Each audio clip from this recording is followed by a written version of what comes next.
কার্তিকা সরকার বা নির্বাচন ব্যবস্থা গণতান্ত্রিক ব্যবস্থা একটি গুরুত্বপূর্ণ অংশ। রাজনীতিতে রাজনৈতিক দলগুলো, সরকার বা নির্বাচন ব্যবস্থা সবকিছুর মধ্যেই পরিবর্তন আসে, একটির সাথে আরেকটি অতপ্রতভাবে জড়িত। বেশিরভাগ আমাদেরকে যে শিক্ষা দিয়েছে, শেখ হাসিনা যখন ক্ষমতায় ছিলেন, যে এইভাবে কুক্ষিগত করে সরকারের প্রতিষ্ঠানগুলোকে বা রাজনৈতিক প্রতিষ্ঠানগুলোকে বা রাষ্ট্রীয় প্রতিষ্ঠানগুলোকে কুক্ষিগত করে একটা সার্টেন টাইম ক্ষমতায় থাকা যায়, কিন্তু দিন শেষে তাকে পালাতে হবে। এটা সব স্বৈরাচারের জন্য এটা একটা শিক্ষা যে আমাদেরকে জনগণের কল্যাণে ভূমিকা রাখতে হবে, দেশকে, সরকারকে, রাষ্ট্রকে, জনগণকে আমাদের অগ্রাধিকার দিতে হবে। ব্যক্তির চেয়ে দল এবং দলের চেয়ে সরকার, দলের চেয়ে রাষ্ট্র বা জনগণই অগ্রাধিকার পাবে। এই নীতিতে থাকলে আমার মনে হয় আমরা একটি সুন্দর বাংলাদেশ পাবো। এখন যে অন্তর্বর্তীকালীন সরকার আছে, এটা তো জনগণের প্রত্যাশা, এই গণ আকাঙ্ক্ষার সরকার। বিরাট একটা গণ অভ্যুত্থানের মাধ্যমে তারা ক্ষমতায় এসেছে।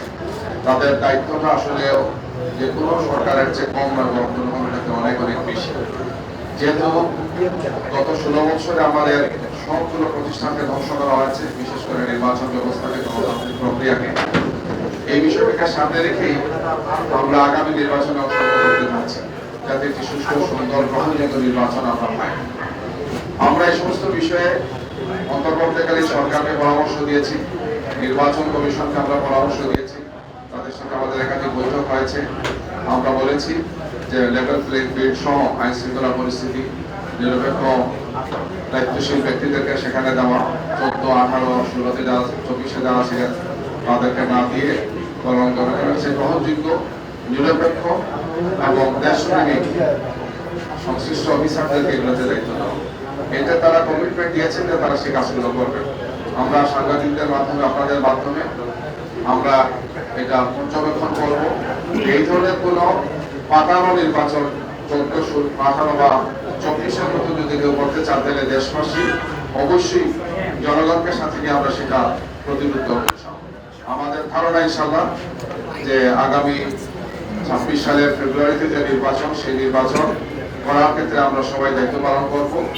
যেহেতু গত 17 তারিখে রায়টা হয়েছে, ফেসিবাদের সাথে যারা ছিলেন তাদের মূল সাংগঠনিক রায় আপনারা দেখেছেন, সেখানে সর্বোচ্চ আদালত, আমাদের ট্রাইব্যুনাল তাদেরকে সর্বোচ্চ শাস্তি দিয়েছেন।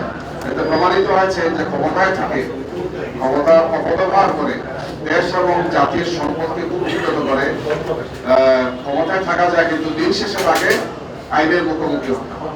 এই জন্য কার্তিকা সরকার এখন যারা আছেন, অন্তর্বর্তীকালীন সরকার এবং এর সাথে নির্বাচন কমিশনে যারা আছেন, তাদেরকে ইতিহাস থেকে শিক্ষা নিয়ে তাদের দায়িত্ব পালনের জন্য আমরা তাদেরকে